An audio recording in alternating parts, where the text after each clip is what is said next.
But the reality is you can't get too nostalgic about the Gulf Stream. It's an historic building. It's a beautiful landmark building for the city of Lake Worth. From an economic perspective, it's a lousy building. It's got terrible. It was a great building for spaces in 1924 or 25 when it was built. For example, one thing, it was built without a bar area because it was built during Prohibition. There's a bar. They used to be, after Prohibition was repealed, they built a building on the corner that was torn down in the 90s. That was the bar. So it has very poor spaces. It's got great rooms for people who arrived by railroad in the 1920s. That's how you got to the hotel. They could get to the hotel. It's got tiny little rooms for today. So the historic building itself has significant economic disadvantages. What the Gulf Stream needs is, now, you may or may not know, the Gulf Stream was once a complex. It owned block after block of those areas along the park down. It was all the Gulf Stream. It was a resort destination. And the Gulf Stream condominium, which is right next to the hotel, was built as suites by the Gulf Stream owners, the hotel owners, to provide suites. It later was converted to a condominium without parking.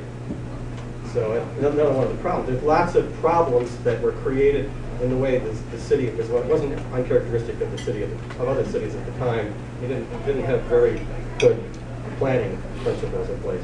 But there are a lot of problems that need to be addressed. The remaining property that belongs to the Gulf Stream is the Gulf Stream itself, the historic building and the pool that's right next to it. And then there's an alleyway. And then that whole block that goes along South Lakeside down to First. I'm done with streets. First Street.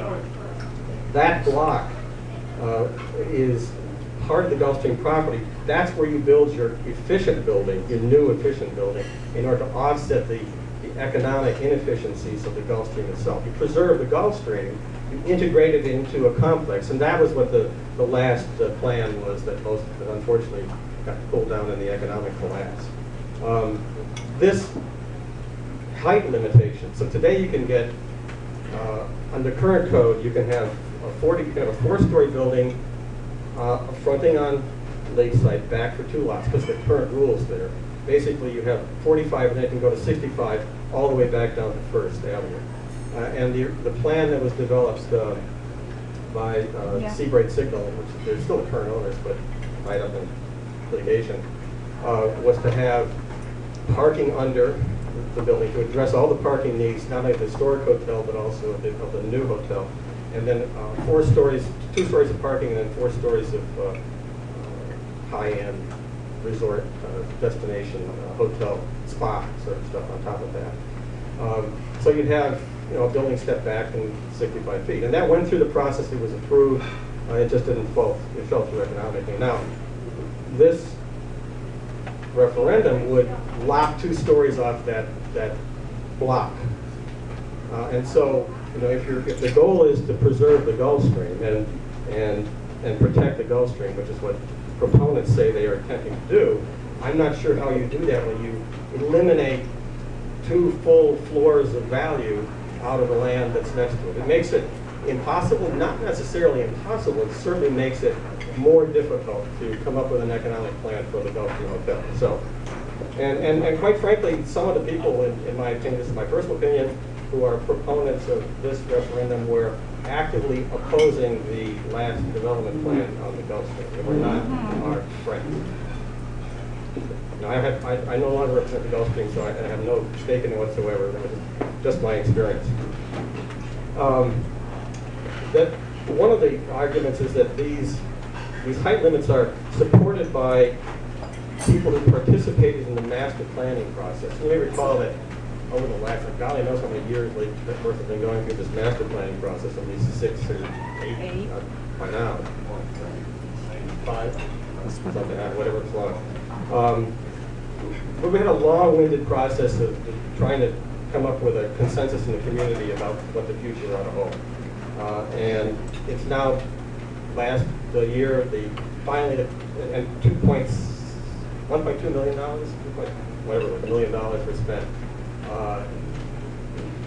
part of that was to develop the comprehensive plan, the rest of it was to develop the land development regulations to implement them. Those are now being designed at the moment.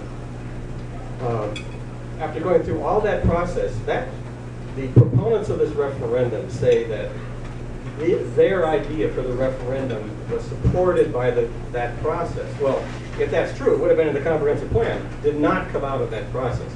In my opinion, what you have is a dissident group within that planning operation that went on, community-based.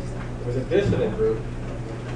It was not the consensus. It was their idea to promote this additional height limitation. So if it had been something that came out of that $2-point-something million process, it would be already in the comprehensive plan. And it isn't. It's being promoted by the initiative process. Again, back to that emotion and to the idea of let's get out there and get this thing through, because the politicians and the developers are going to be destroying our quality of life.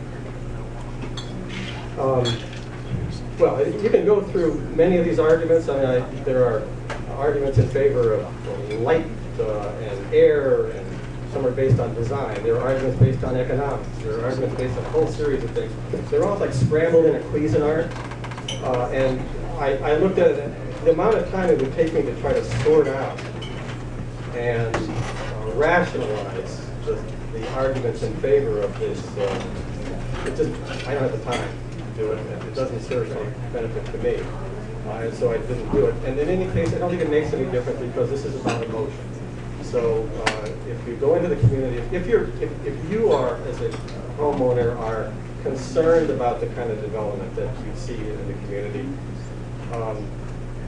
you can express yourself through this process. I mean, what it's going to do, if it's passed, is not going to necessarily, unless you're within, you've got the 3-block strip, and maybe if you're within a block or so, let's assume you built a 45-foot building on the border of 2nd Avenue North.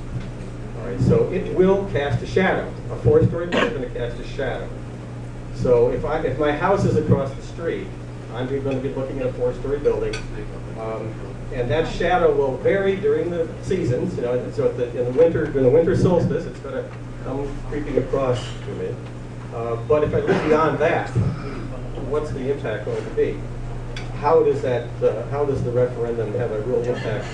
If I'm concerned about the developers and the slanderous politicians and all of this emotional stuff, what exactly does this referendum do to address those kind of concerns? And maybe those are legitimate concerns. I mean, I can't speak for people. People have their own views about the way the world is and the kind of community they want to live. So other than that, those are my comments.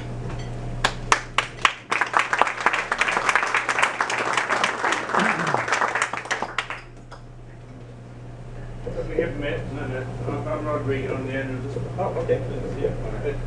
What are your true feelings on what Lake Worth should do? Your personal opinion, not associated with what you're doing over here. What do you think? The city of Lake Worth is bankrupt. It doesn't have any money. We need 2 or 3 hotels to be built in this area. So what are your personal feelings on what should happen in the city? That's a really big question. Personal, nothing. We couldn't get a question. It's a big one. What I want to know is, what is.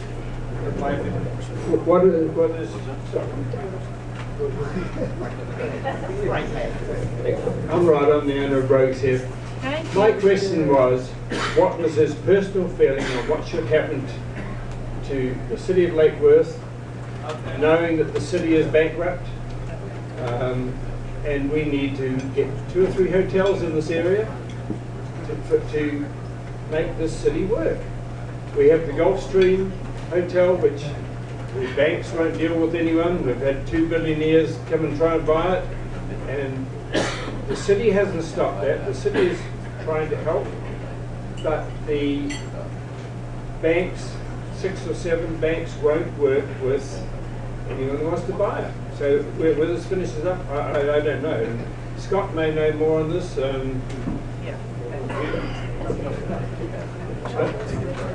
Well, it's a good question. Sorry. It's a good question. I don't profess to have the solution to Lake Worth problems,